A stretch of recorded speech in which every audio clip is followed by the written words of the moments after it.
मज़ेदार वीडियो के लिए हमारे चैनल को लाइक, शेयर और सब्सक्राइब करें।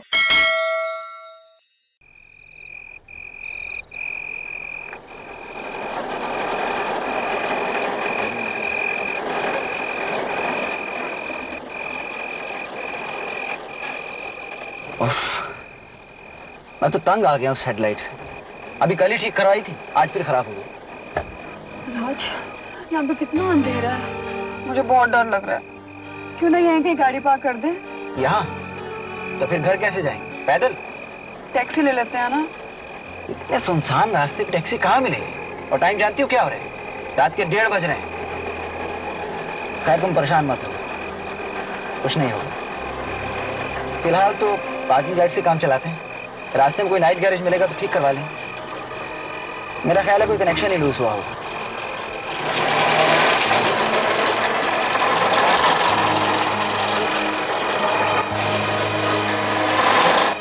कितना खराब रास्ता है।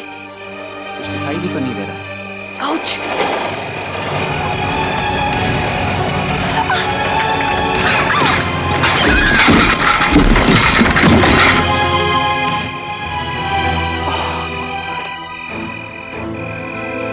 लगता है कुछ गाड़ी के नीचे आ गया राज।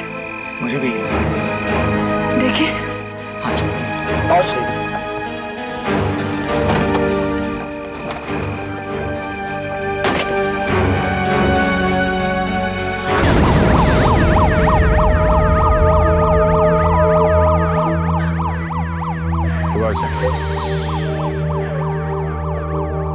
बस चलो।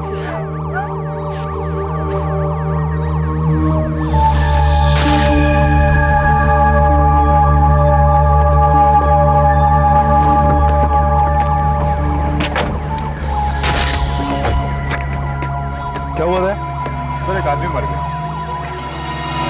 तो बिना हेडलाइट्स की गाड़ी चला रहा था सर, और साइकिल वाले से टकरा गया। इनकी गाड़ी साइकिल के ऊपर से निकल गई सर, और ये सिर के बल गिर गया। इनका इसका सर फट गया और शायद ऑन द स्पॉट मर गया सर। शराब पी के तो नहीं चला रहा था? नहीं सर, शराब मैं बिल्कुल नहीं पीता सर। आई स्वेयर सर, मैं शराब नहीं पीता। सर, शराब बिल्कुल नहीं पीते सर। सर बस मुझे कुछ दिखाई नहीं दिया, ना ये आदमी और ना वो साइकिल। सच कह रहा हूँ।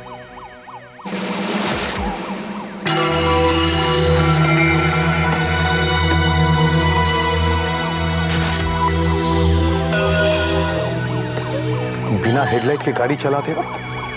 हाँ? दिमाग खराब हो गया तुम्हारा?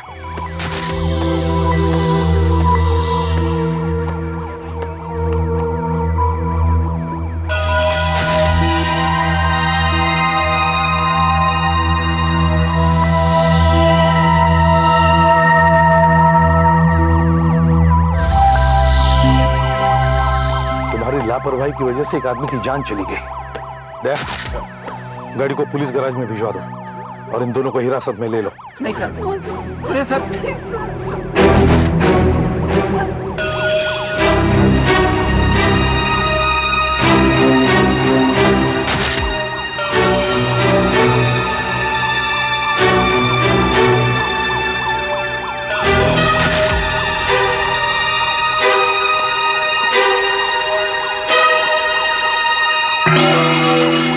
Diwakar Patil, DTP operator, Mukund chemicals.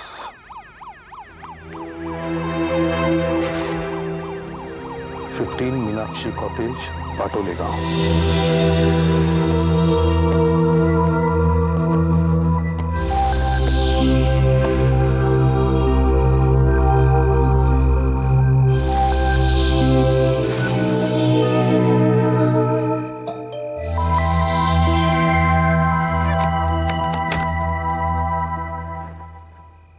जी दिवाकर यहीं रहते हैं? जी हाँ, मैं उनकी पत्नी हूँ। मैंने तो सोचा कि वही है, इसीलिए। मगर आप कौन हैं? मैं एक सीआईडी ऑफिसर हूँ, पुलिस। पुलिस? क्या हुआ? कैसे बताऊं? एक बुरी खबर है।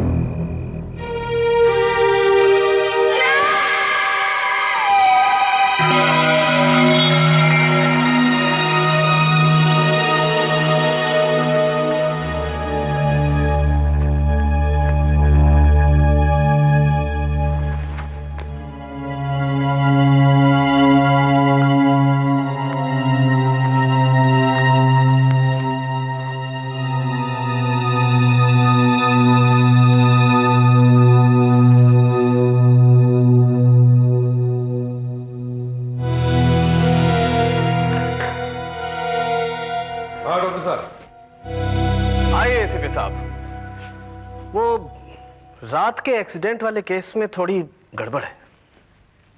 क्यों? वो एक्सीडेंट वाली गाड़ी हमारे पास है, ड्राइवर ने कबूल भी किया है, तो फिर प्रॉब्लम क्या है? प्रॉब्लम है एसीपी साहब, प्रॉब्लम है टाइम ऑफ डेथ, यानी कि साइकिल सवार की मौत कितने बजे हुई। आपकी रिपोर्ट के मुताबिक कार ड्राइवर ने कबूल किया है कि एक्सीडेंट उससे लगभग रात को 1 बजे हुआ था। हाँ, उसने घड़ी देखी थी, उस वक्त ठीक 1:30 बजे थे। और लाश यहाँ लगभग रात को 2:30 बजे लाई गई और तभी पाठक ने इसका टेम्परेचर नोट किया। देखिए एसीपी साहब, हम सभी जानते हैं कि हमारे शरीर में गर्मी होती है और उसका नॉर्मल टेम्परेचर होता है 98.4। राइट।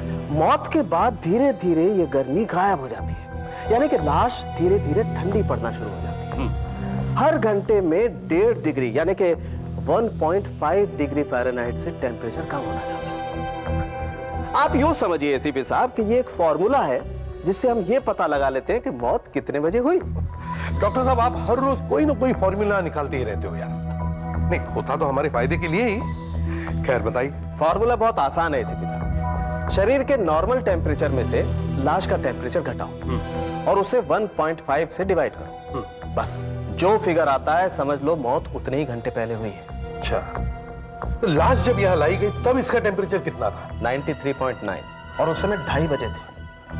मतलब 98.4 में से 93.9 घटा दिए तो मिलता है 4.5। 4.5 को 1.5 से डिवाइड किया तो 3। 2:30 बजे से 3 घंटे पहले, मतलब 11:30 बजे। हाँ गुरु, दिवाकर की मौत 1:30 बजे नहीं 11:30 बजे हुई है। 11:30 बजे। और एक बात, क्या? जब गाड़ी साइकिल से टकराई तो साइकिल का पेंट गाड़ी पर लग गया होगा। ये देखिए, यहाँ से ये पेंट उतरा हुआ है और ये काला काला सा पेंट लगा हुआ है। ये गाड़ी के बम्पर का पेंट है। मैंने इसे स्क्रैप करके उतारा और जांच की तो पता लगा कि इसमें काले प्लास्टिक का पाउडर है जिससे गाड़ी का बम्पर बनता है। मतलब जिस गाड़ी ने इस साइकिल को कुचला है उसका बम्पर डैमेज होना चाहिए। एग्जैक्टली। और एक बात,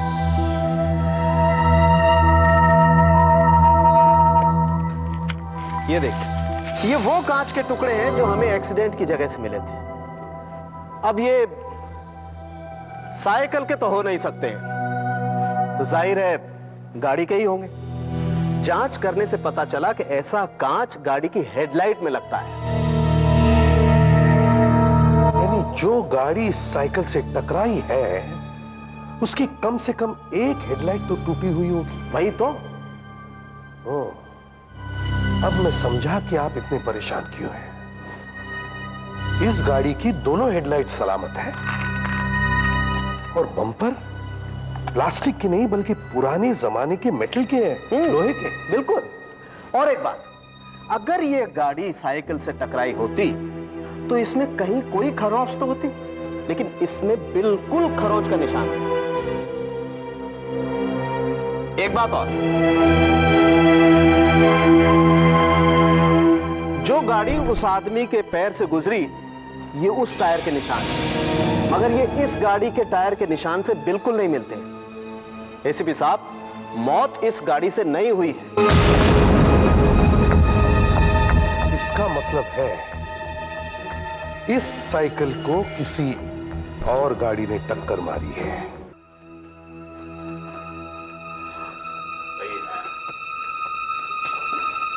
सर, क्या ये सही है सर? क्या मैं बिल्कुल बेकसूर हूं सर? मुझसे कोई गलती नहीं हुई सर। नहीं, कोई गलती नहीं हुई। लेकिन सर, मेरी गाड़ी तो साइकिल के ऊपर से निकल गई थी ना? हाँ, आपकी गाड़ी साइकिल के ऊपर से निकली थी जरूर, पर एक्सीडेंट होने के बाद। बाद में? जी हाँ, आप जब वहां पहुंचे उससे करीब 1.5 घंटे पहले एक्सीडेंट हो चुका था। वो आदमी मर चुका था। आपकी गाड़ी की हेडलाइट खराब हो जाने की वजह से आपने जमीन पे पड़े उस आदमी को देखा ही नहीं और आपने ये समझा कि आपने उसे मारा है। मैं तो अपने आप को खूनी समझ बैठा था। बिना हेडलाइट्स के गाड़ी चलाना कानूनन जुर्म है, इसकी सजा आपको मिलनी चाहिए। खैर, आपने उसे नहीं मारा है, आप जा सकते हैं।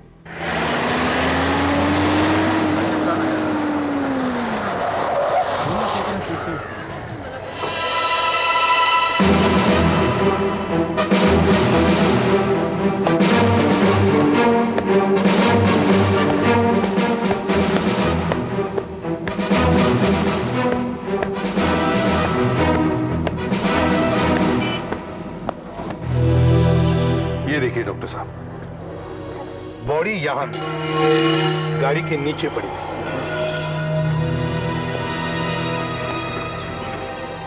और ये देखिए, ये उसकी साइकिल ऐसे पड़ी थी। देखिए, हेडलाइट के कांच के टुकड़े अभी भी पड़े हुए हैं।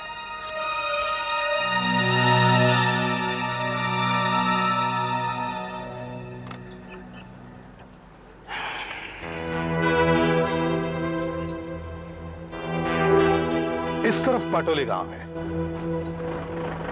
जहां वो रहता था।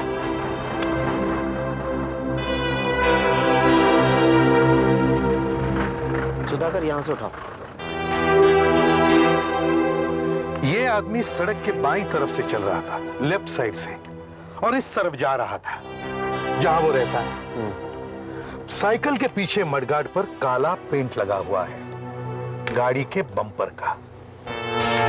मतलब गाड़ी यहां से आई होगी और मड की तरफ गई।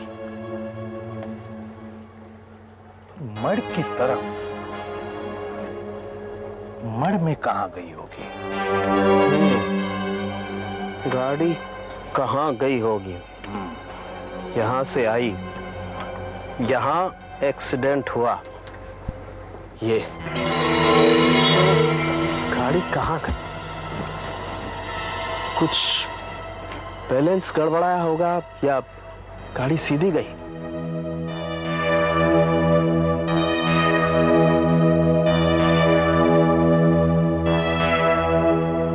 ये एसीपी साहब, यहां आइए। ये देखिए,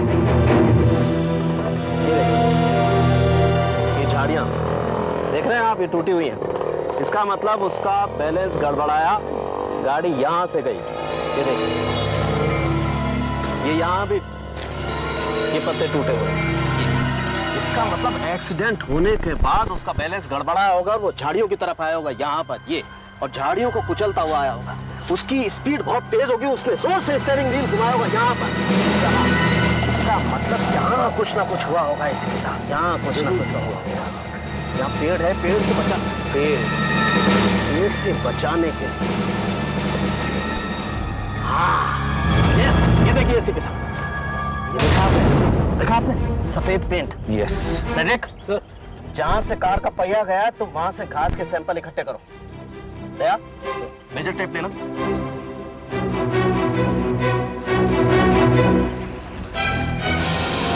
फिट 8 इंच,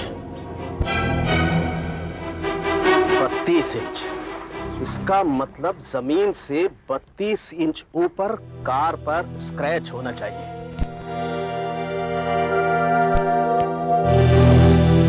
इसके ऊपर देना।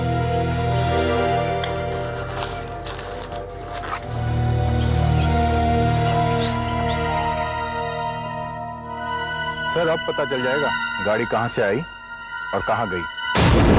थोड़ी देर के लिए मान लो ये वो कार है जिससे एक्सीडेंट हुआ। ये यहां से आ रही है और यहां इसने साइकिल को पीछे से टक्कर मारी और दिवाकर के ऊपर से निकल गई और वहां पेड़ में जाकर के घुस गई, उधर सड़क के किनारे। चलो, ये तो क्लियर हो गया कि एक्सीडेंट कैसे हुआ। अब गाड़ी के बारे में हम क्या जानते हैं? सबसे अहम बात यह है एसीपी साहब कि टक्कर मारने वाली गाड़ी एक कार है, एक कार। ये कोई ट्रक, टेम्पो या जीप नहीं। और ये बात हमें इस टायर के निशान से पता चलती है। ये देखिए, ये देख रहे हैं आप, ये एक कार के टायर के निशान। और सर, दूसरी बात ये, इस कार का काले रंग का प्लास्टिक का बम्पर है सर, जो शायद टूट गया है। और उस कार पर स्क्रैच लगे हुए हैं, जमीन से 32 इंच ऊपर। कार की हेडलाइट टूटी हुई है और कार का रंग तो हमें पेड़ से पता चल ही गया है, सफेद, व्हाइट। पोस्टमार्टम की रिपोर्ट से यह भी पता चल गया है कि दिवाकर की मौत सर पर चोट लगने से हुई करीब 11:30 बजे। यस, वो गिरते ही मर गया। इसका मतलब है एक्सीडेंट रात को 11:30 बजे हुआ। Yes sir. उस एरिया के सभी दुकानदारों से पूछताछ करो कि उन्होंने उस रात या उसके बाद ऐसी कार देखी है क्या।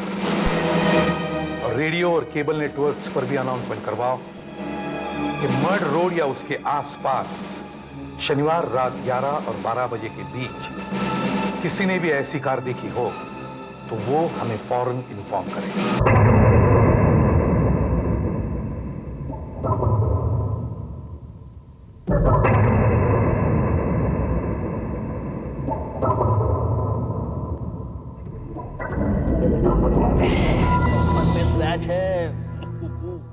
साहब हेडलाइट भी फूटी हुई है। अरे बाप रे, ये तो बम्पर पूरा उखड़ गया साहब।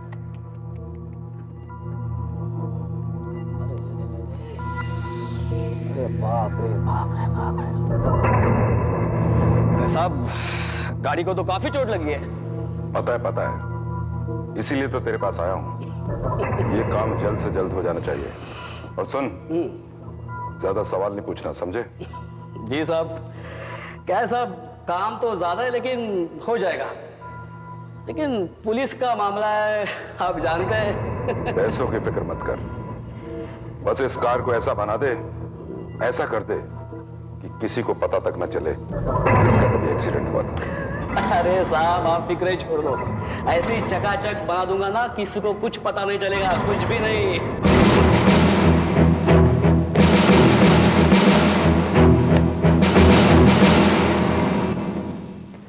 मिस्टर डिकोस्टा, एसीपी प्रद्युमन, नमस्ते। आप हमें उस हिट एंड रन केस के बारे में बताने वाले थे ना? जी। तो बताइए। देखिए ऑफिसर, ये तो बताना मुश्किल है कि ये वही कार है या नहीं, और हम आपको जो बताने जा रहे हैं पता नहीं आपको वो किसी काम आएगा भी या नहीं, पर हमने इसे अपना फर्ज समझा कि चाहे कुछ भी हो जाए पुलिस को बताना ही चाहिए। ये आपने बहुत अच्छा किया, इसके लिए मैं आपको धन्यवाद देता हूं। ये बाद में देखेंगे कि काम आएगा या नहीं। पहले आप बताओ क्या हुआ? सर, मैं और मेरी वाइफ सैटरडे नाइट को अपनी बेटी के घर से आ रहे थे। ऑर्ले में रहती है वो, मैरिड है। डिनर था वहां, रात के करीबन 11 सवा 11 बजे होंगे। हम ऑर्लेन से सांता क्रूज जा रहे थे।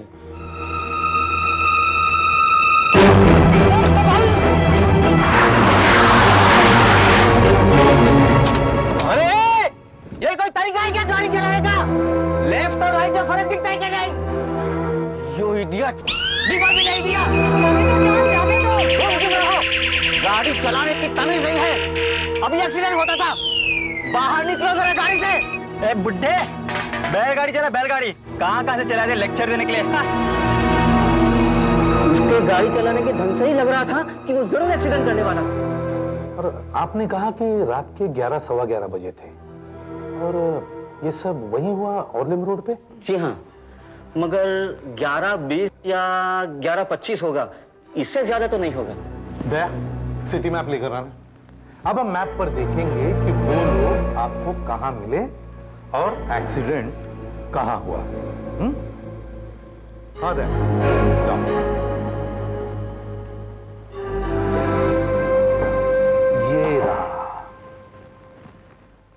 ये रहा मड, और ये ऑर्लिम। वो लोग आपको यहां मिले 11:15 बजे, और एक्सीडेंट हुआ यहां पर मड रोड पर 11:30 बजे, 8-10 किलोमीटर दूर। हाँ, हो सकता है सर। इतने टाइम में तो आसानी से वो गाड़ी वहां तक पहुंच गई होगी। वो गाड़ी सफेद रंग की थी जी। और उसके बम्पर काले रंग के थे जी। आपने उसके नंबर प्लेट पर ध्यान दिया था? अब इतना सब कुछ हो रहा था कि नंबर प्लेट कौन देखे। अच्छा, और कितने लोग थे गाड़ी में? एक ही लड़का था, और होगा करीबन 20 के आसपास का होगा। काफी जोर का म्यूजिक भी बज रहा था। 20 के आसपास।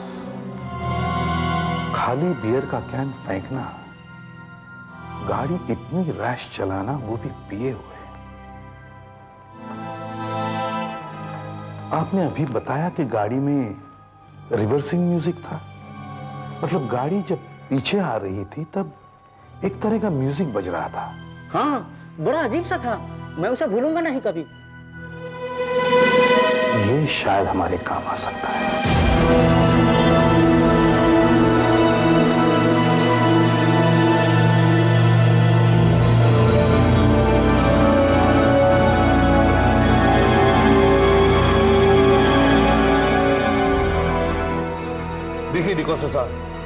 हमें बाजार में से जितने भी म्यूजिकल रिवर्सिंग हॉर्न्स मिल सके हम सब लेके आए हैं।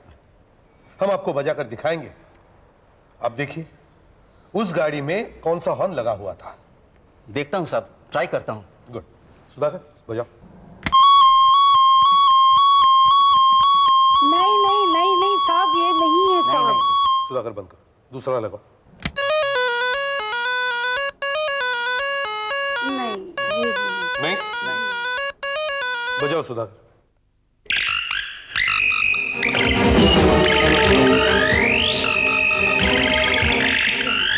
बिल्कुल यही था, श्योर? 100% श्योर। सर अब हमें पता चल चुका है कि उस कार में एक रिवर्सिंग हॉर्न लगा हुआ है और उसकी धुन कौन सी है। अब तो हमें पता लगाने में आसानी होगी सर कि वो कार कौन सी है। खबर ऐसा हॉर्न तो हर छोटी बड़ी दुकानों में मिलता है और फिर बेचने वाला कस्टमर्स के नाम पता थोड़ी लिख कर रखता है। एक बात और है दया,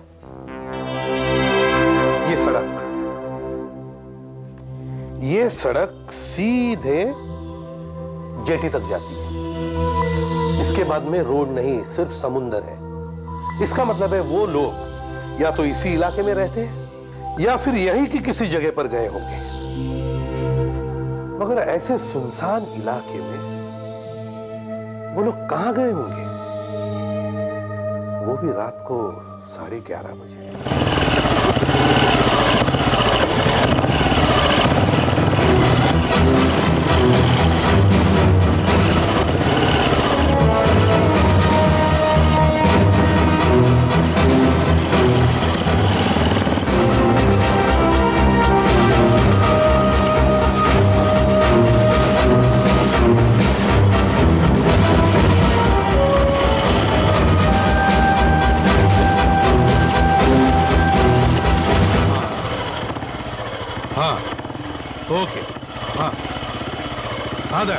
सर जेट्टी से लेकर यहाँ तक मैंने सब चेक कर लिया। बस सिर्फ 2 जगह पे वो सफेद रंग की कार है और दोनों में वो रिवर्सिंग म्यूजिक नहीं है सर। अच्छा तो एक काम करो, दोनों गाड़ियों का नंबर ले लो, डॉक्टर सालुंखे को दे दो और उनसे कहो कि अपने आदमियों से वो गाड़ियां चेक करवाए।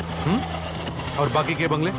सर यहाँ 7-8 बंगले ऐसे हैं जहाँ टीवी सीरियल की शूटिंग होती है और शनिवार को यहाँ सिर्फ 3 जगह पे शूटिंग चालू थी सर, पर वहाँ पर ना सफेद रंग की कार कोई आई न गई। चलो ठीक है। Okay sir. बोलो सुधाकर। सर कुछ बंगलों वालों ने बताया कि उनके यहाँ पार्टी होती है, मगर उस दिन कोई पार्टी नहीं थी।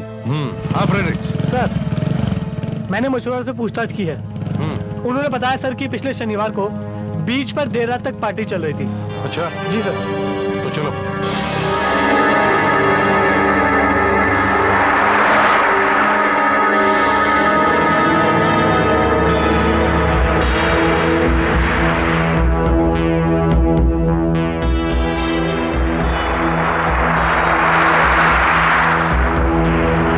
नमस्ते साहब।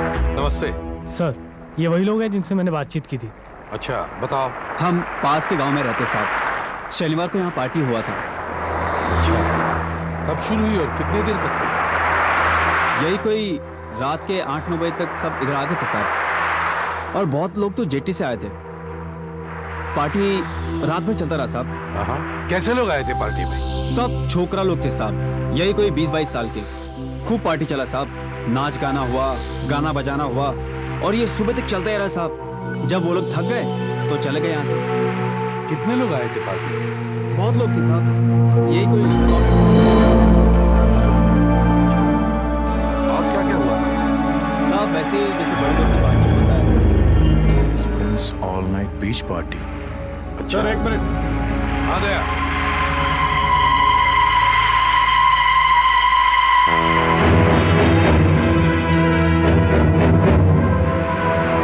क्या बात है? फिर ये देखिए यहाँ पर पड़ा हुआ मिला ticket. Desmond's all night beach party, venue Madh Island, time 8:30 PM to 12:30 PM, date. अरे ये तो इसी सैटरडे का है। एंट्री ₹200। ये डेजमंड कौन हो सकता है? सर इसने बीच पार्टी रखने के लिए लोकल पुलिस स्टेशन से परमिशन तो ली होगी, हम वहीं से पता कर सकते हैं। और सर ये देखिए टिकट पर प्रिंटर का नाम भी है, स्वस्तिक प्रिंटर्स। स्वस्तिक प्रिंटर्स कार। एसीपी साहब मैंने वो दोनों कारें अच्छी तरह से चेक करवा ली जो हमें मड के बंगलों में मिली थी। उनमें तो एक्सीडेंट जैसा कुछ है ही नहीं।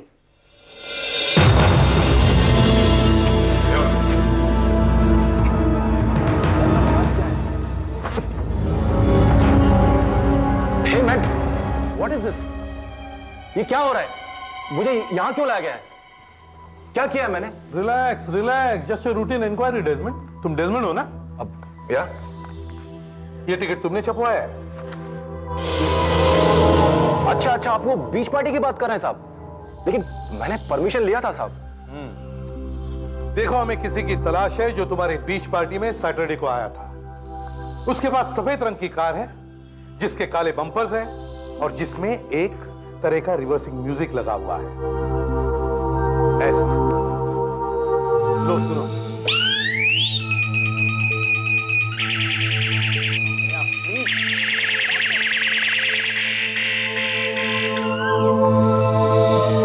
अब साहब, कौन कैसी गाड़ी चलाता है मैं कैसे बता सकता हूँ साहब आपको? देखो, हमारे लिए ये पता करना बहुत जरूरी है कि तुम्हारी पार्टी में कौन कौन आता है, समझे? आप बात को समझने की कोशिश कीजिए साहब। मैं सिर्फ पार्टियां ऑर्गेनाइज करता हूँ, खाना अरेंज करता हूँ, म्यूजिक अरेंज करता हूँ, टिकटें छपवाता हूँ, बेचता हूँ, पर वहाँ कौन कौन आता है मैं आपको ये सब कैसे बता सकता हूँ? क्यों? तुम किस किस को टिकटें बेचते हो तुम्हें मालूम नहीं? नहीं साहब, जिसके पास 200 रुपए होते हैं वो टिकट खरीद लेता है। कहाँ बेचते हो अपनी टिकटें? वो बांद्रा के ब्लू ऑयस्टर क्लब में साहब। वहाँ बहुत सारे लोग अपने टिकट का इंतजार करते हैं साहब। Oyster club?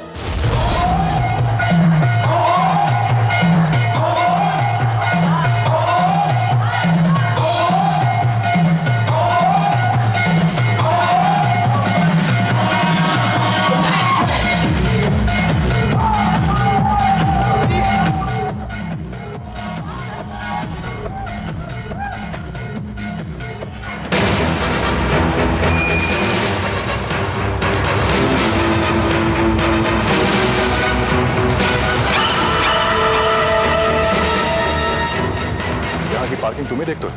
जी हाँ। हम सीआईडी ऑफिसर्स हैं, तुमसे कुछ जरूरी पूछताछ करनी है। बोलिए साहब। ये क्लब कितने बजे खुलता है?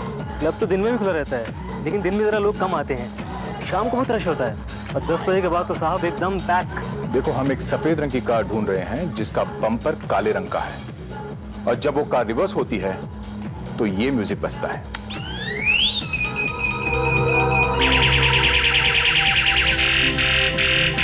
कुछ याद आया तुम्हें? ऐसी कार है किसी के पास जो यहाँ आता है या फिर यहाँ का मेंबर है? सर ऐसा तो कुछ ध्यान में नहीं आ रहा, क्योंकि यहाँ पर तो बहुत सी गाड़ियाँ आती रहती हैं। आज तो सिर्फ 3 ही सफेद कारें हैं।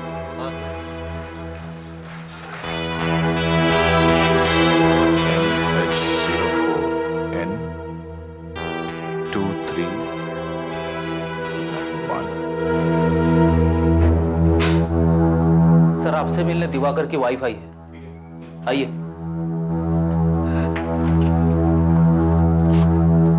साहब कुछ पता चला? इतने दिन हो गए। जी नहीं,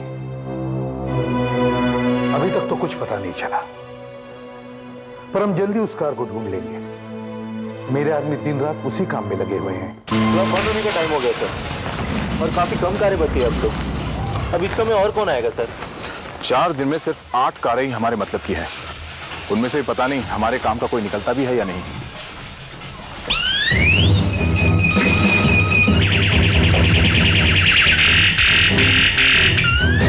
ये तो वही म्यूजिक है जो जॉन ने बताया था। हाँ सर, लेकिन रंग तो बिल्कुल अलग है, ये तो एकदम नई लग रही है। जो भी हो, नंबर नोट कर लेते हैं।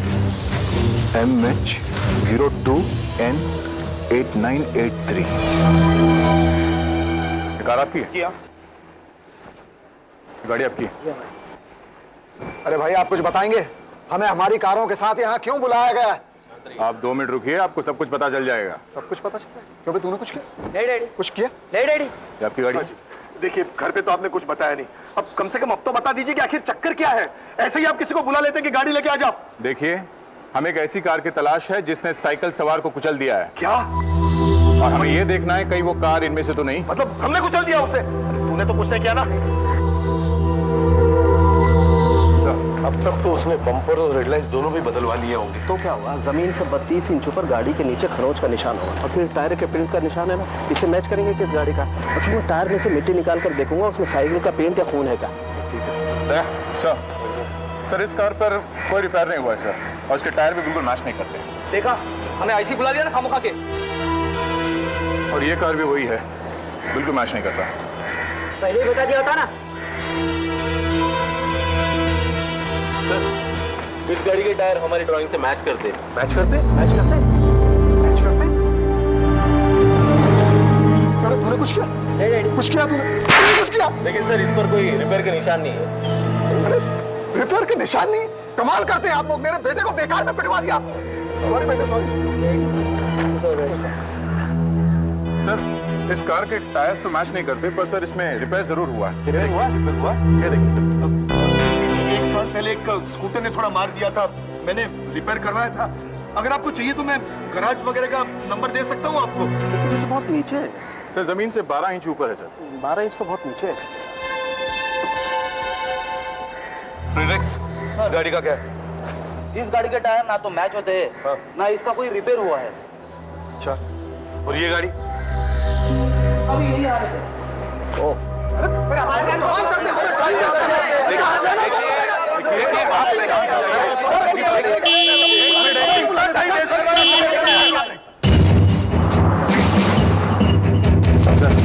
यही वो गाड़ी है जिसके बारे में मैं आपसे बात कर रहा था। अच्छा, मैं यही सोच रहा था कि गाड़ी अभी तक आई क्यों नहीं। सर, इसका रंग अलग है पर उसका रिवर्सिंग म्यूजिक वही है सर, वही है।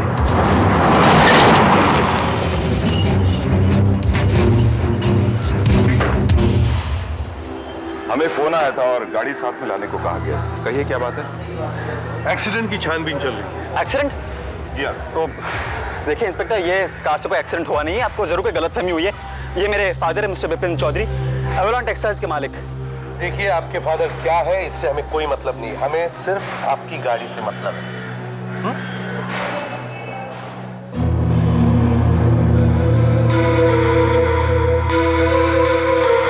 तो कोई निशान नहीं है, टायर्स भी मैच नहीं कर रहे हैं और सर इसके बम्पर्स भी ठीक ठाक है। मैंने कहा ना, मेरी कार से कोई एक्सीडेंट नहीं हुआ है। क्या मैं गाड़ी के पेपर्स देख सकता हूँ? पेपर्स? या आपने जल्दी में बुलाया इसलिए भूल गया। अच्छा, कोई बात नहीं। गाड़ी कब की है? 1996। 1996? अच्छा, बहुत अच्छा।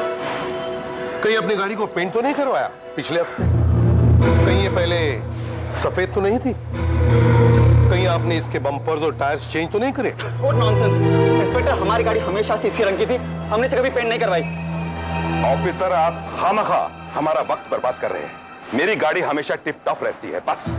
यही तो मैं कह रहा हूं कि 3 साल पुरानी गाड़ी और इतनी टिप टॉप कैसे? एक भी स्क्रैच नहीं?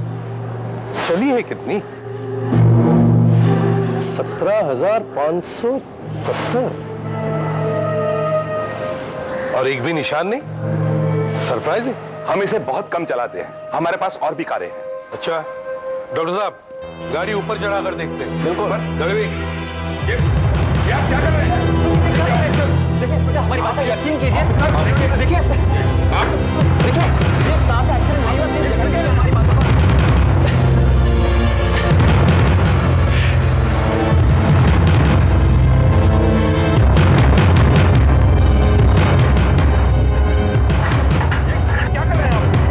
यकीन कीजिए, मेरी समझ में कुछ नहीं आ रहा। हमारी कार का एक्सीडेंट नहीं हुआ इंस्पेक्टर। आप समझने की कोशिश कीजिए। चलो।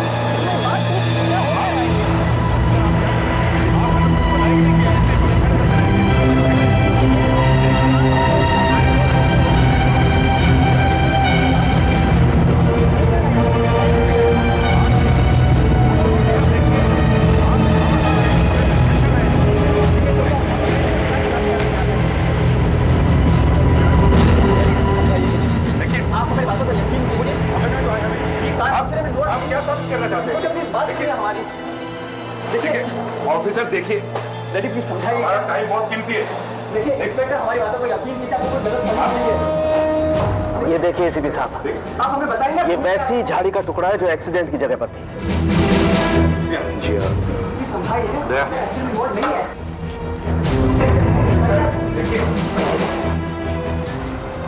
ये देखिए, ये उस साइकिल के स्पोक के निशान है। निशान यहाँ भी है। हाँ, ये देखिए। Yes, yes. यहाँ ये नहीं।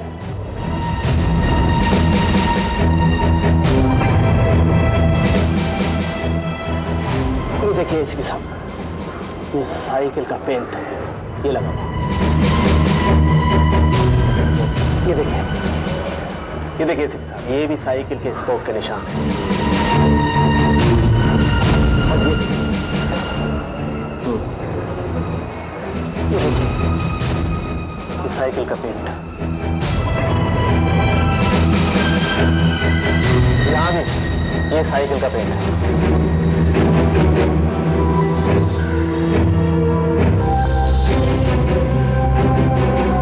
देखा आपने, गाड़ी के नीचे साइकिल का काला पेंट लगा हुआ है और स्पोक्स के निशान। प्लीज सर, देखिए सर, राइट हो दिस राइट सर। ये डॉक्टर सालुंगे की रिपोर्ट। इनकी गाड़ी के नीचे से जो काले रंग के निशान मिले हैं वो दिवाकर की साइकिल के रंग से बिल्कुल मिलते हैं। मेरी बात तो सुनिए, लेकिन सर यही है वो मैकेनिक सर जिसने मिस्टर चौधरी के कार पर काम किया था। जी हाँ साहब, मैंने किया था। मैंने चौधरी साहब की गाड़ी पेंट की थी साहब, और गाड़ी के हेडलाइट्स और बम्पर चेंज किया था और टायर भी। लेकिन ये सब चौधरी साहब के कहने पे किया साहब, मैं बेकसूर हूँ साहब। ये जानते हुए भी कि इस कार का एक्सीडेंट हुआ है और पुलिस को इसकी तलाश है, तुमने इस कार को पूरी तरह से बदल दिया और फिर भी कहते हो तुम बेकसूर हो। दया, ले जाओ इसे। साहब माफ कर।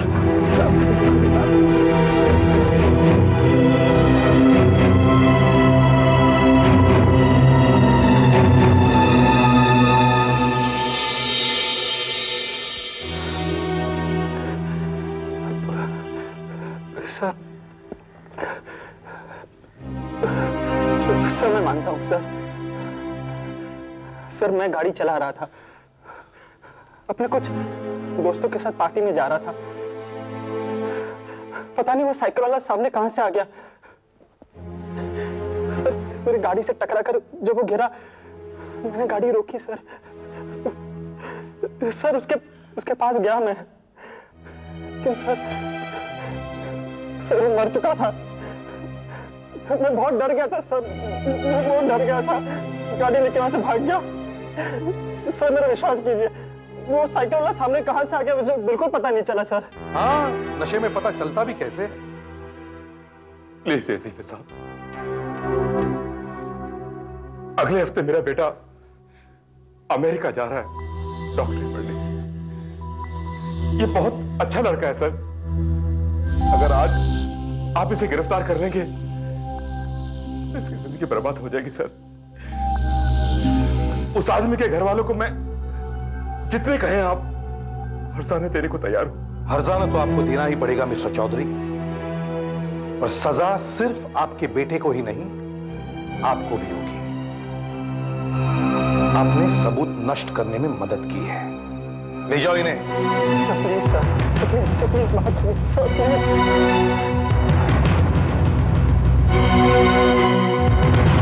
चौधरी साहब, अपने बेटे के भविष्य पर रोइए मत।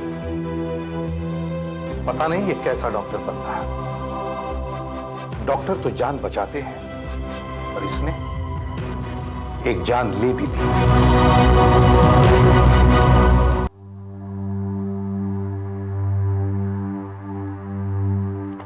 सर मैंने सारी नई किताबों पर हमारे लाइब्रेरी कार्ड्स लगा दिए हैं, तो मैं चलूं? जाओ बेटा। सर आप नहीं चलेंगे?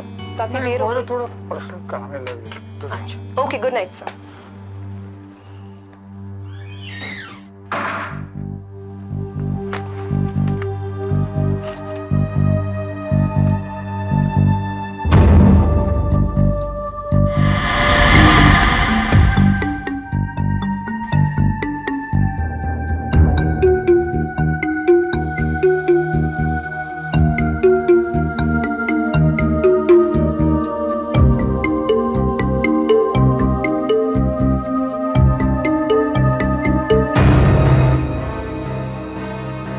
खन्ना, 50 लाख रुपए तैयार रखो पुराने नोटों में।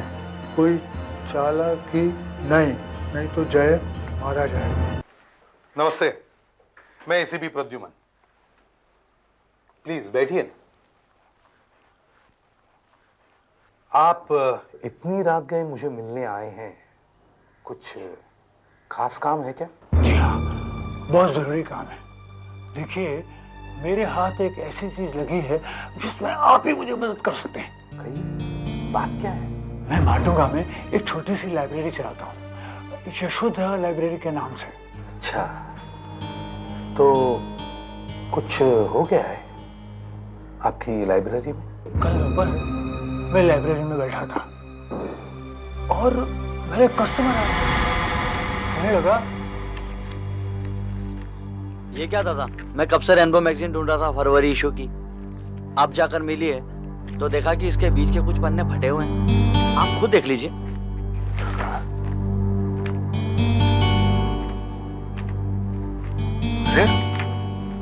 यहाँ 11, 17, 30, 44, ये सब गायब है। आई एम सॉरी बेटा, लेकिन ये कैसे हो सकता है? मेरे कस्टमर्स ऐसा करते नहीं है। डोंट वरी, मैं दूसरी कॉपी रखता हूँ, मैं इसको देता हूँ। हाँ, इसके तो मैं ज्यादा कॉपी मंगवाता हूँ, लोग इसे बहुत पसंद करते हैं। शारदा बेटा, जरा इनका कार्ड बनाओ।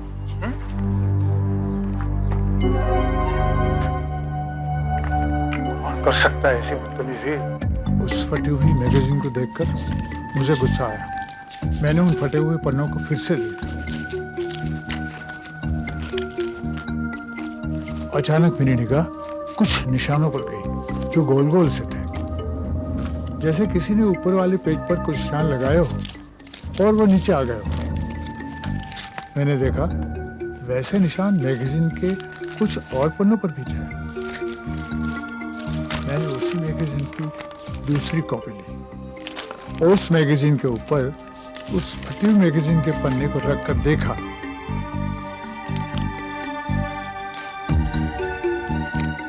तब मुझे पता लगा कि वो निशान किन किन अक्षरों पर लगाए गए हैं। मैंने इसी तरह बाकी के पन्नों को भी मिलाकर देखा। आप कह दीजिए कि बुढ़ा सठिया गया है, मगर मुझे चैन नहीं पड़ा। मेरे दिमाग में घुस गया कि जरूर इसमें कहीं ना कहीं कुछ न कुछ गड़बड़ है। मैंने उन अक्षरों को जोड़कर ही दम लिया। सारा दिल लगा दिया मैंने। तब जाकर मैं ये लाइन बना पाया। ये लाइन इसी मैगजीन के काटे हुए अक्षरों से बनी है। खन्ना, 50 लाख रुपए तैयार रखो, सिर्फ पुराने नोट। अगर कोई चालाकी की तो जय मारा जाएगा। Ransom note? मैगजीन से अक्षर काटकर रैंसम नोट बना है। अक्सर अपहरण करने वाले फोन करने से या अपने आप लिखने से डरते हैं। वो जानते हैं इससे पुलिस उन्हें पकड़ सकती है। लेकिन जगनलाल जी, इन अक्षरों से कोई और लाइन भी तो बन सकती थी। यही लाइन क्यों? मैंने हर तरह से अक्षरों को लगाने की कोशिश की एसपी साहब, लेकिन इसके सिवा कुछ नहीं बनता। अच्छा दया, यही वो मैगजीन है ना जिसमें से रैंसम नोट बनाया गया था? नहीं, वो नहीं, ये है सब।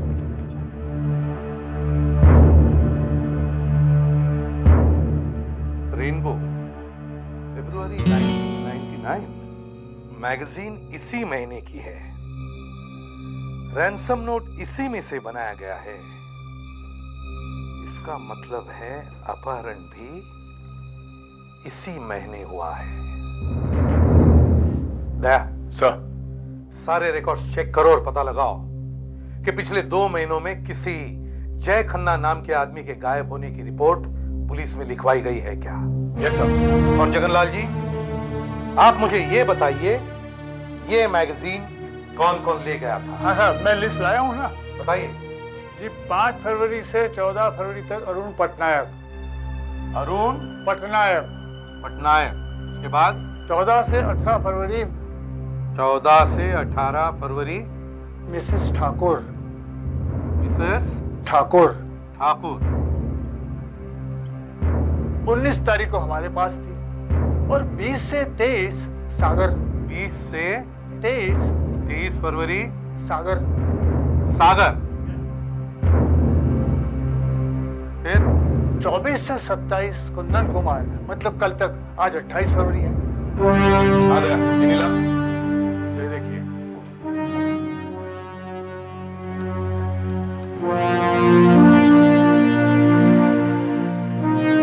जय खन्ना के लापता होने की कोई रिपोर्ट पूरे देश के रिकॉर्ड्स में नहीं है सर। हो सकता है उसके घर वालों ने डर के मारे रिपोर्ट ही लिखवाई ना हो। दया सर, डायरेक्टरी खोलो, के में देखो, के खन्ना, खन्ना में देखो। सर, हाँ। सर एक बात, हम पुलिस वाले हैं और हमें ये अक्षर मिले होते तो शायद हमें भी 2-3 दिन लग ही जाते ये लाइन बनाने में, जो इसने 1 दिन में बना ली। लेकिन ऐसा तो नहीं सर कि ये सारी कहानी इसी की है? क्यों नहीं हो सकता? हमें भी इस बात को अच्छी तरह से चेक कर लेना चाहिए। और मान लो कि ये बात सच है, तो फिर हमें ये पता लगाना चाहिए कि अपहरण किसका हुआ है। क्या? जिसने मैगजीन ली है उन सब पर वॉच रखना शुरू करो, मगर ध्यान से, कहीं ऐसा ना हो कि जय खन्ना को कोई नुकसान पहुंचे। ठीक है?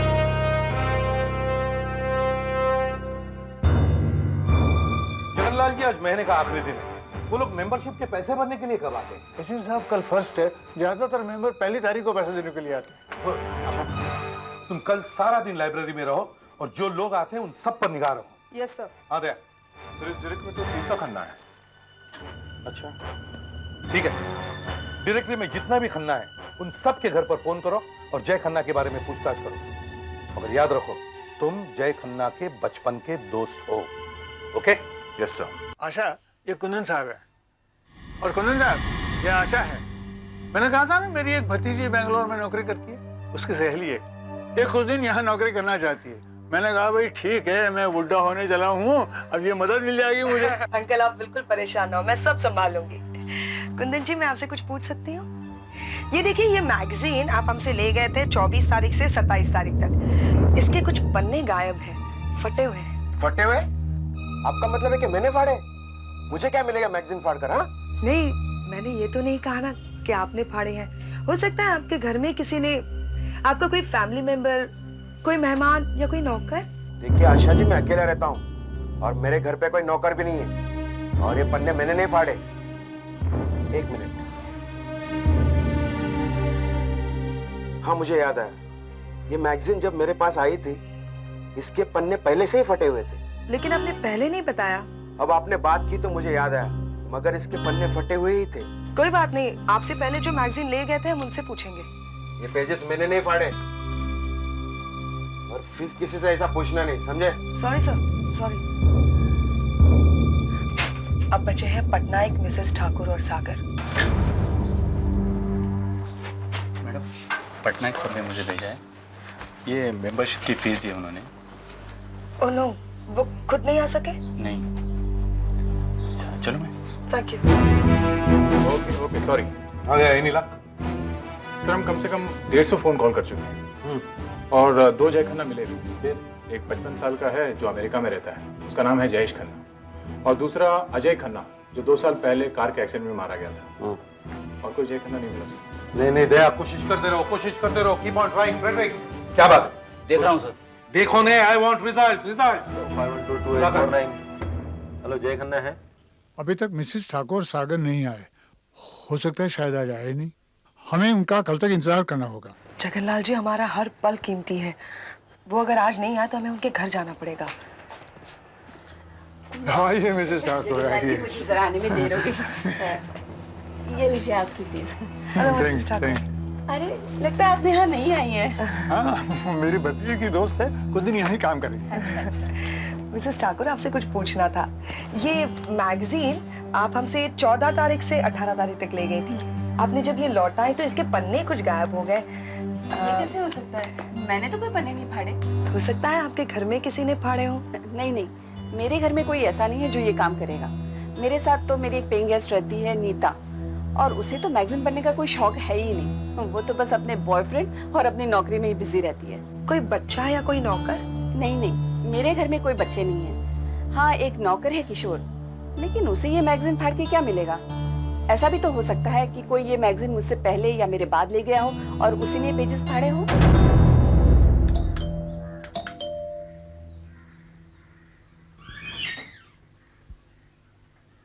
हेलो मिस्टर सागर, मैं यशोधरा लाइब्रेरी से आई हूँ।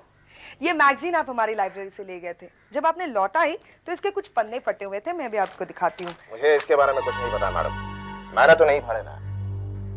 क्या बस यही पूछना था आपको? नहीं, और वो फीस के बारे में पूछना था। आपने मार्च महीने की फीस नहीं दी है। मुझे नहीं देनी है फीस और नहीं चाहिए आपकी मेंबरशिप। लेकिन क्यों मिस्टर सागर? मैं जा रहा हूँ यहाँ से, मकान बदल रहा हूँ। ओह, आप कहाँ शिफ्ट कर रहे हैं? आप अगर कहीं यहीं आसपास जा रहे हैं तो आप हमारे लाइब्रेरी के मेंबर रह ही सकते हैं ना। आपसे क्या कह रहा हूँ मैं, मेंबरशिप नहीं चाहिए आपकी मुझे। मुझे इतनी पूछताछ क्यों हो रही है? नहीं जाइए आप यहाँ से, जाइए, बहुत काम पड़ा है।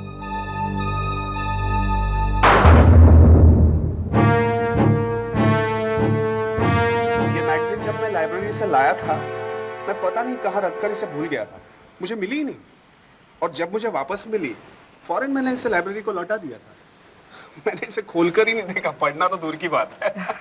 तो हो सकता है आपके घर में किसी और ने पढ़ी होगी, तो उसने कहीं वेल, मेरा एक दोस्त है जो मेरे साथ ये फ्लैट शेयर करता है। यू नो, हम किराया 50-50 शेयर करते हैं, लेकिन वो तो मैगजीन्स पढ़ता ही नहीं।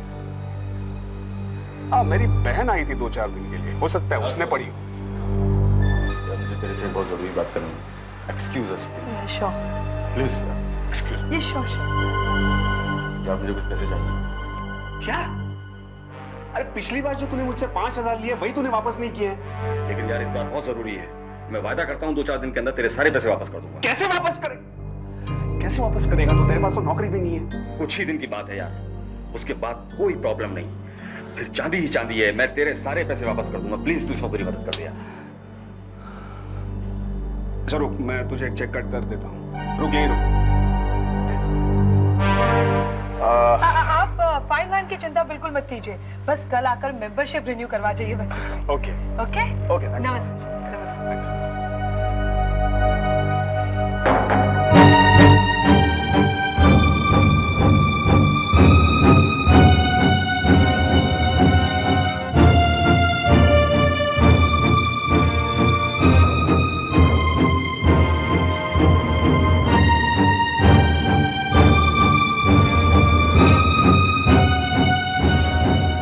फ्रेडरिक सुधाकर, पटनायक और उसके दोस्त पर कड़ी नजर रखो, खास तौर से उसके दोस्त पर। वो कहाँ जाता है, क्या करता है, किससे मिलता है, सब पता लगा। मैं थोड़े दिनों के लिए अपना घर बदल रही हूँ। क्यों, कोई खतरा है क्या? नहीं, मैं मिसेस ठाकुर के घर पे रहने जा रही हूँ, पेइंग गेस्ट बनकर।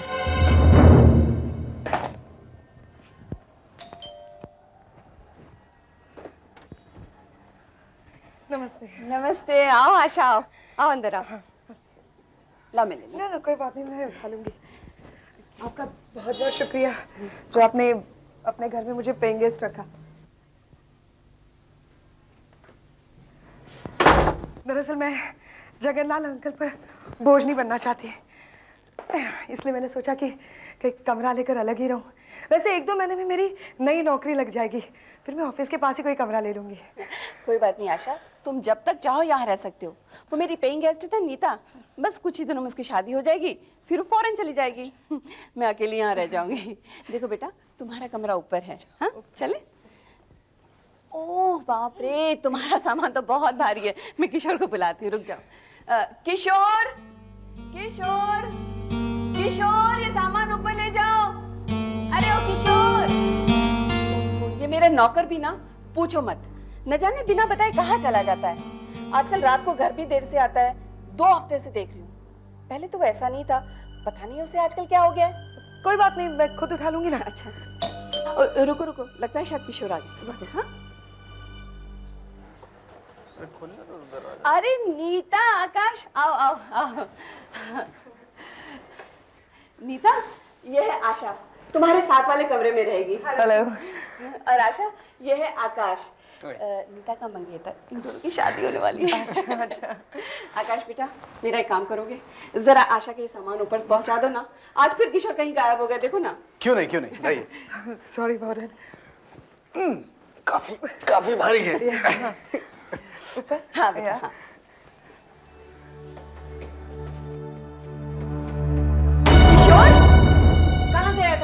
तुझे कितनी बार बोला है मुझे बिना बताए मत जाया कर, तेरी समझ में नहीं आता?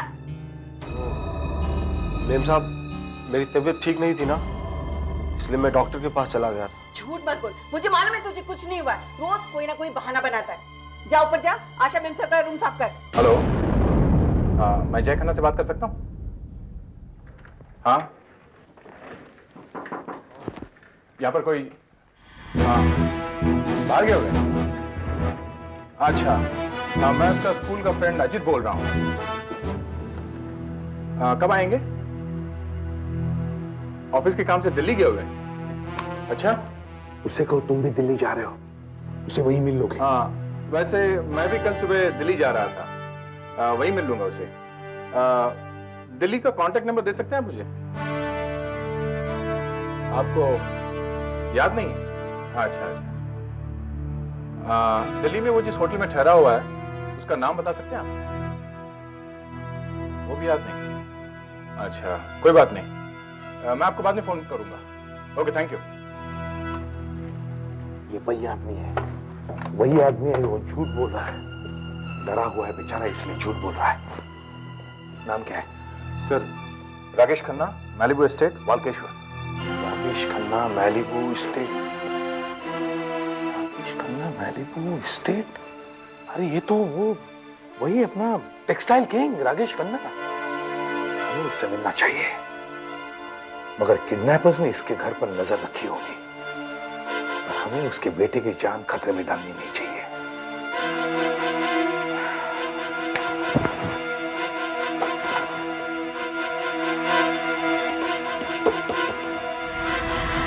Hello, electricity board. हाँ, मुझे जरा मिस्टर जनार्दन से बात करवाओ, जल्दी। हाँ जनार्दन साहब, बॉस एसीपी प्रद्युमन बोल रहा हूं। मदद चाहिए यार, जी हाँ, इमरजेंसी है। हाँ हाँ, केस के सिलसिले में ही है। सी, मैलिबू एस्टेट वालकेश्वर में आधे घंटे के लिए लाइट बंद करवा सकते हो? It's an emergency, please. Great, भैया खोलो जल्दी।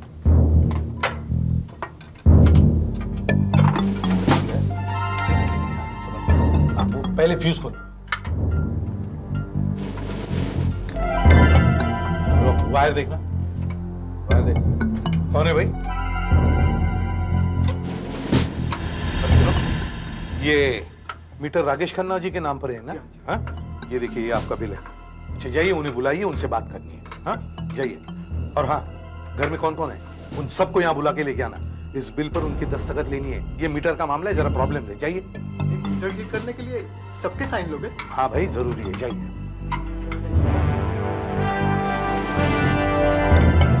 दया, क्या होता है दया? इस घर में बड़ी अजीब सी शांति फैली हुई है, यही कुछ हुआ है। खोलो दया, वो रेड वायर नेगेटिव। आइए। हाँ, आपको सामने बुलाया।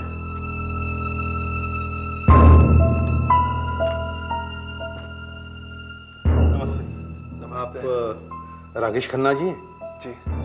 इतनी सी बात के लिए मेरी क्या जरूरत पड़ गई? बताता हूँ।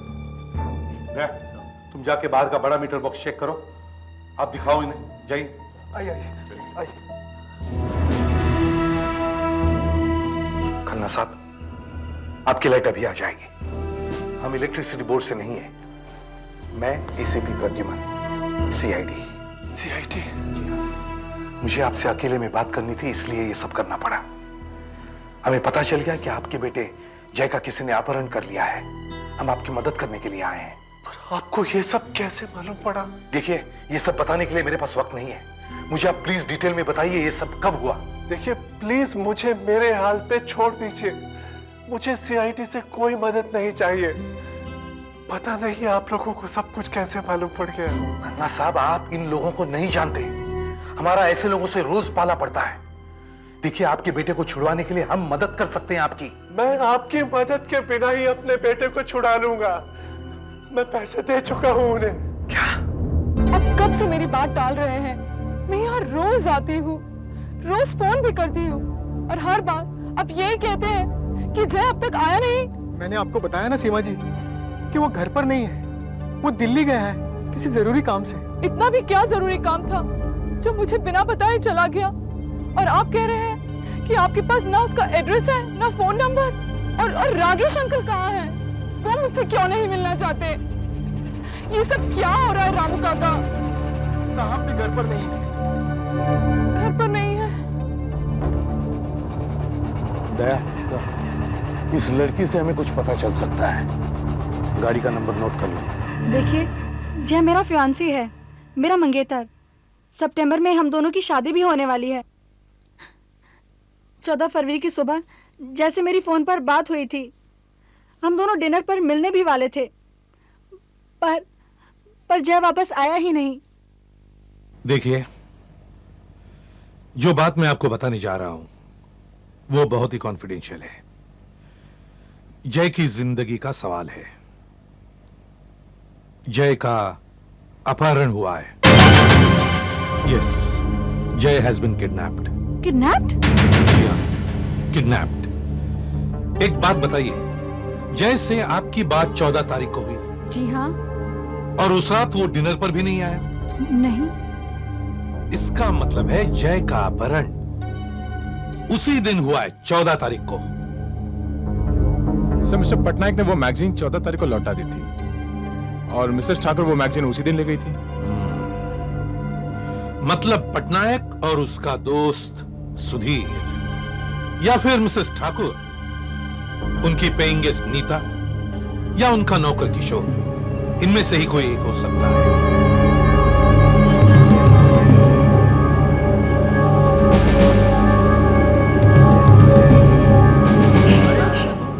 तुम यहाँ क्या कर रही हो? मैं डॉक्टर के पास। डॉक्टर एक बार हमारी शादी के इनविटेशन कार्ड्स थे। कार्ड्स? Very nice. देख लो भाई। नहीं, वो अपॉइंटमेंट डॉक्टर चला जाएगा ना, फिर अपॉइंटमेंट है। ओके, कल देख लूंगी। Okay, sure. चलो, सी यू। हाँ, बाय बाय।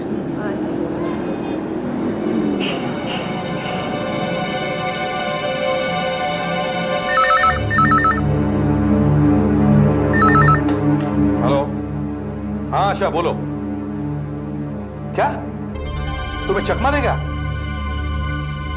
तुम उसका पीछा भी नहीं कर पाई? Oh damn it. अच्छा सुनो, तुम घर में जाकर उसका इंतजार करना, वो शायद वापस आएगा। ओके? हाँ, फ्रेडरिक से कहो कि वो पटनायक के घर के बाहर छिपक कर रहे हैं। सुधीर कुछ भी कर सकता है।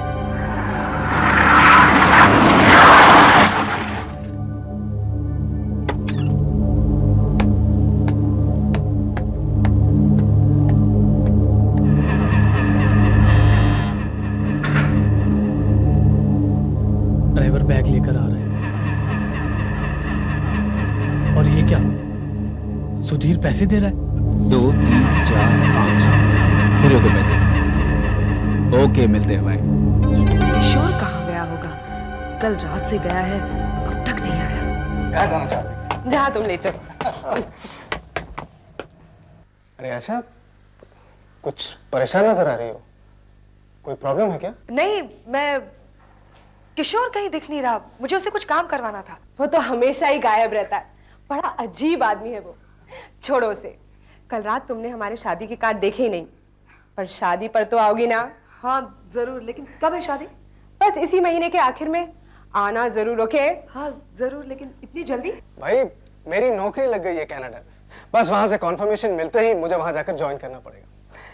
इसलिए मैं सोच रहा था कि अगर हम दोनों की शादी इससे पहले हो जाती है तो हम दोनों कनाडा एक साथ जा पाएंगे, राइट? लेकिन नौकरी के लिए कनाडा जाने की क्या जरूरत है? यहाँ नौकरी की कमी है क्या? देखिए, मैं एक सिविल इंजीनियर हूँ और कनाडा में मेरी लाइन का काम बहुत है, पैसे भी अच्छे दे देते हैं। यहाँ जिस प्रोजेक्ट में मैं काम कर रहा था वो बंद हो गया। मैं देखती हूँ।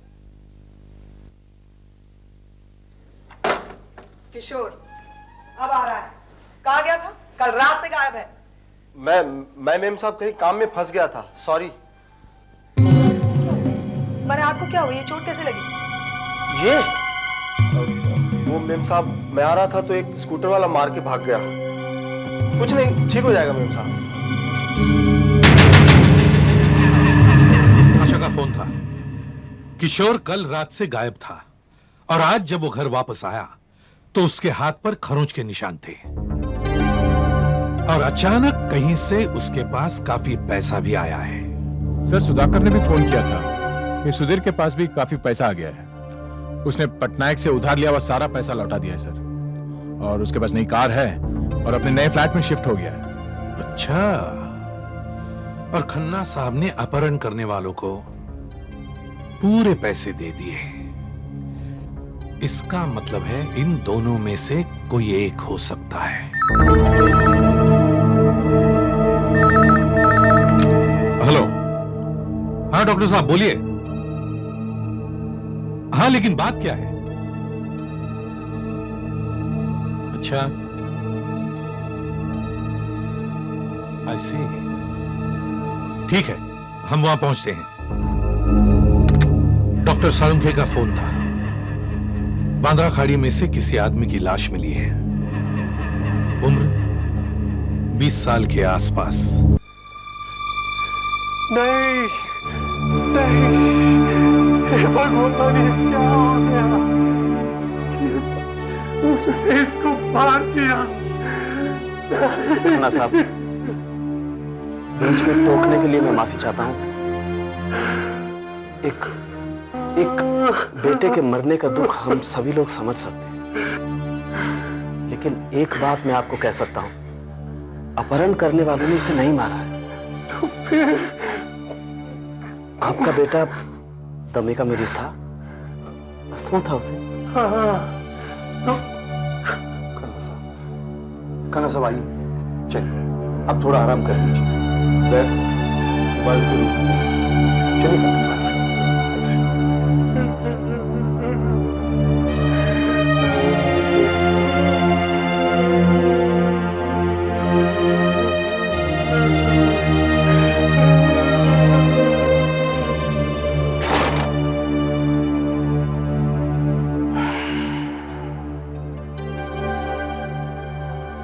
एसीपी साहब, इसके फेफड़े में म्यूकस के अंश हैं और इसकी सांस की नली भी सिकुड़ी हुई है। It is in a shrunken state और मुंह पर पट्टी बांधने के निशान है। उसी पट्टी की वजह से इसे दमे का अटैक आया होगा। सांस नहीं ले पाया होगा, दम घुट गया और मर गया। किडनैपर्स डर गए होंगे और उन्होंने घबराकर जय की लाश खाड़ी में फेंक दी होगी। एक बात और है एसीपी साहब। क्या?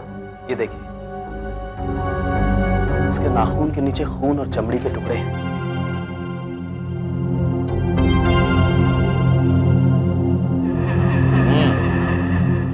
आशा ने बताया भी था कि किशोर के हाथ पर खरोंच के निशान हैं। कहीं ये वही तो नहीं? फॉरेंसिक के जरिए इस स्किन से हमें बहुत कुछ पता चल जाएगा। सबको पूछताछ के लिए लेकर आओ, पटनायक, सुधीर, किशोर और मिसेस ठाकुर। तुम सीआईडी ऑफिसर आशा? हमें तो पता ही नहीं था। ये किशोर को यहाँ क्यों लाया गया है? हमें किडनैपिंग केस की, अपहरण की छानबीन कर रहे हैं। आप प्लीज यहीं ठहरिए। जाने क्या होने वाला है? ये उससे क्या पूछ रहे हैं?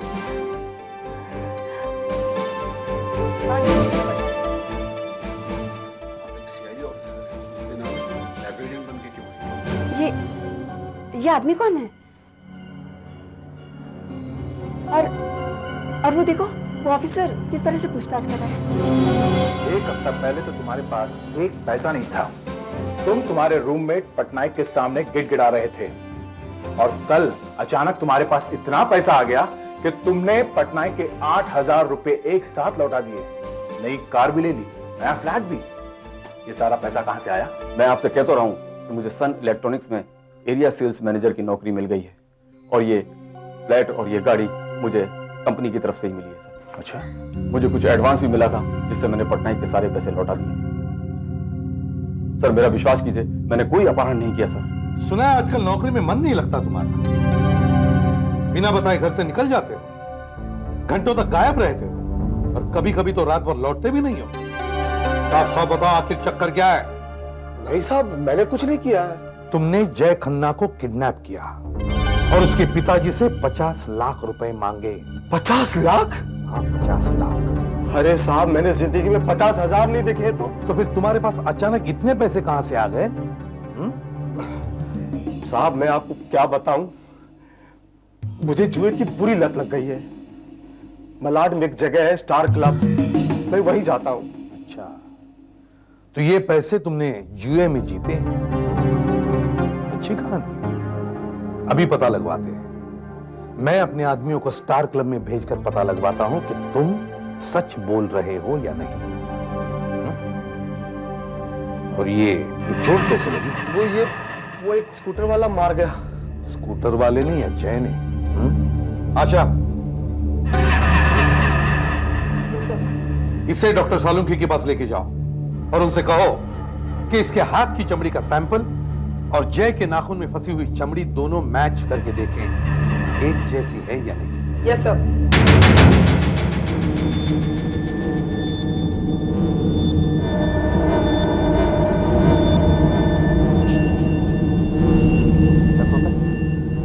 नहीं साहब। हाँ, नहीं।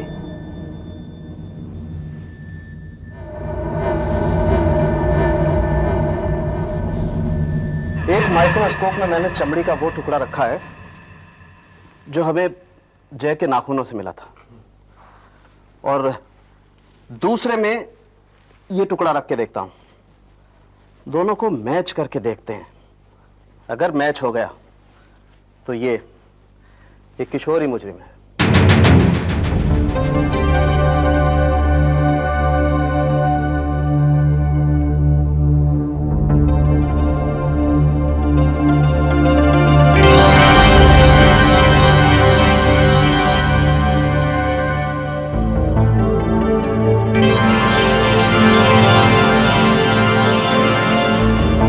हाँ डॉक्टर साहब।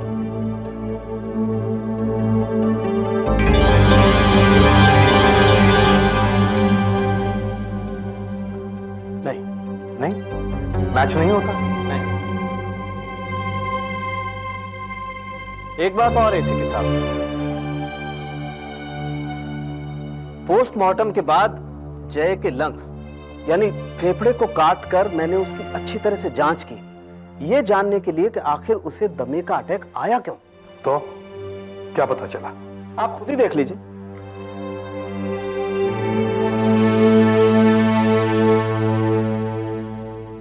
डेड सेल्स के अलावा आपको और क्या दिखाई देता है?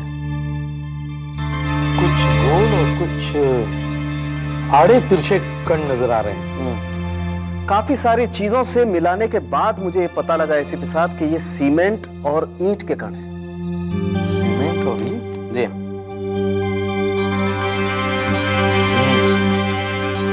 इसे साफ पता चलता है एसीपी साहब कि जय को जहां बंद करके रखा गया होगा वहां ईंट और सीमेंट की धूल होगी, और इसी से उसे दमे का अटैक आया। सीमेंट और ईंटें, वो कौन सी जगह हो सकती है?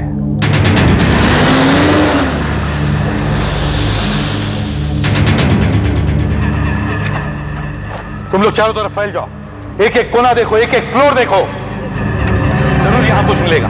दया, मेरे साथ आओ।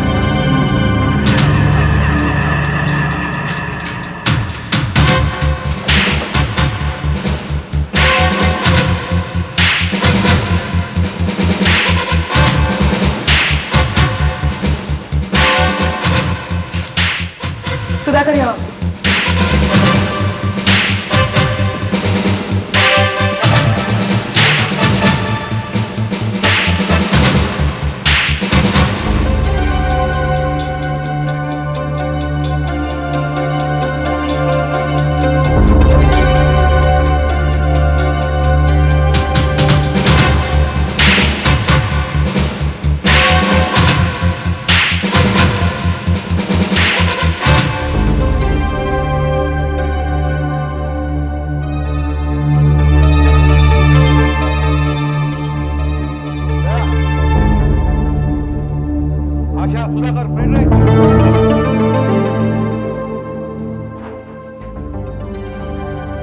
ये देखो, यही वो जगह जहां जय खन्ना को रखा गया होगा।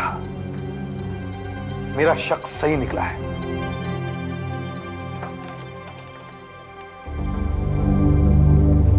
ये वो रस्सी का टुकड़ा जिससे उसके हाथ बांधे गए होंगे। यहां वो बैठा होगा, ये उसके हाथ के निशान, वो वहां ऐसे सर रखकर वो लेटा होगा।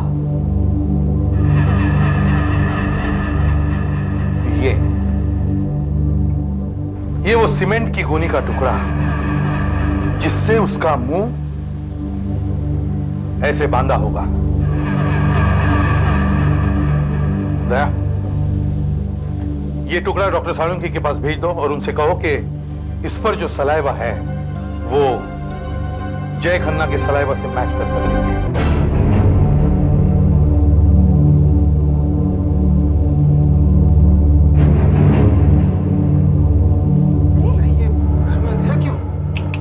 यहाँ लाइट क्यों नहीं चल रही? लाइट नहीं चल रही है। वो वाली स्विच लाइट कहाँ पे? वहाँ पर। बिल्कुल अंधेरा है। ये भी काम नहीं कर रहा।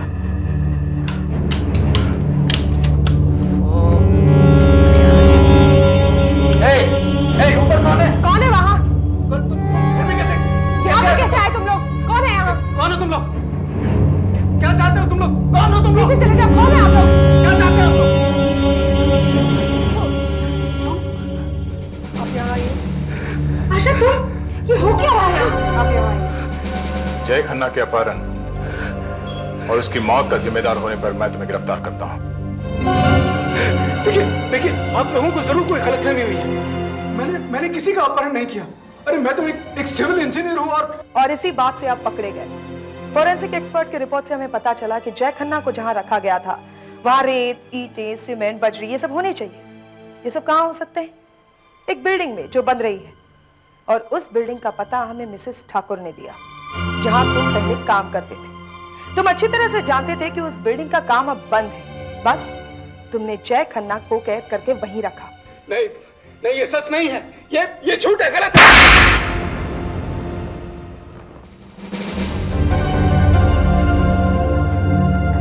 सर, आकाश ने जो एड्रेस बताया था वहां से उसके 2 आदमियों को पकड़ लिया है।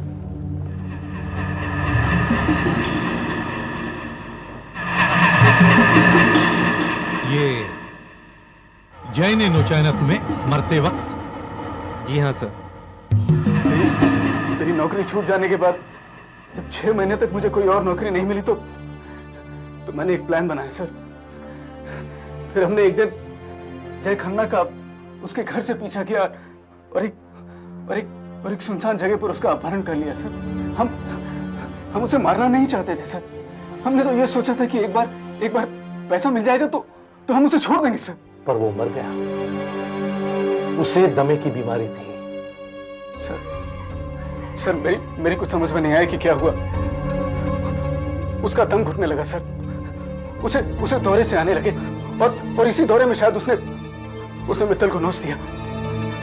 हम उसकी मदद करना चाह रहे थे लेकिन उसने दम तोड़ दिया सर। तब तुम घबरा गए और उसकी लाश को तुमने खाड़ी में फेंक दिया। सर हम लोग डरे हुए थे सर।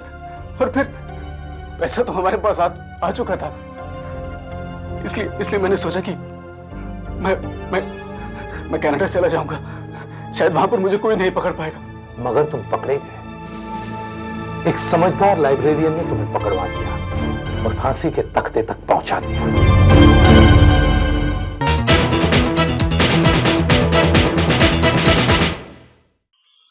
ऐसे और भी मजेदार वीडियो के लिए हमारे चैनल को लाइक, शेयर और सब्सक्राइब करें।